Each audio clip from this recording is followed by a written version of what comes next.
If truth exists, it cannot be multiple, contradictory, and changing at the same time. And yet, the world is full of religions each claiming truth, each confident, each sincere. So the real question isn't why people believe different things. The real question is this: if there is one God, why would truth be fragmented? And more importantly, why does Islam claim to be the final answer? Most people never choose their religion. They inherit it. Geography decides belief more than evidence. If you were born in the Middle East, chances are you're Muslim. In America or Europe, Christian. In India, Hindu. That alone should make any truth seeker uncomfortable, because truth should not depend on birthplace. It should stand independently and changed by culture, time, or power. So, let's remove emotion from the discussion. No preaching, no attacks, just logic. For any religion to be universally true, it must meet a few non-negotiable conditions. First, it must clearly define God without contradiction. Second, its message must be preserved, not revised or reconstructed. Third, it must be applicable to all humans, not just a tribe, nation, or era. And finally, it must align with human reason, not demand blind belief. Now pause for a moment and ask yourself how many belief systems even attempt to meet all four. Islam begins with a radical claim. God is one, not one in three, not part human, not divided. Absolute, indivisible, eternal. This isn't poetic language, it's a mathematical and logical statement. Because, the moment God is divided, limited, or dependent, he ceases to be God. Think about it. Two all-powerful beings cannot coexist. If one can override the other, then the weaker isn't God. If neither can, then neither is all-powerful. Islam removes this contradiction entirely by insisting on absolute oneness, no partners, no intermediaries, no confusion. But belief alone isn't enough. Claims require evidence. Here's where things become uncomfortable for many traditions. Scriptures change. Languages evolve. Translations differ. Versions multiply.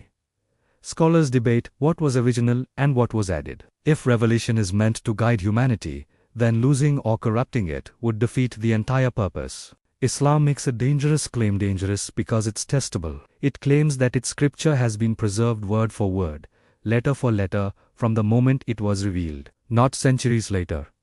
Not reconstructed from fragments, memorized, written, and transmitted continuously by millions of people across generations. No central authority controlling it.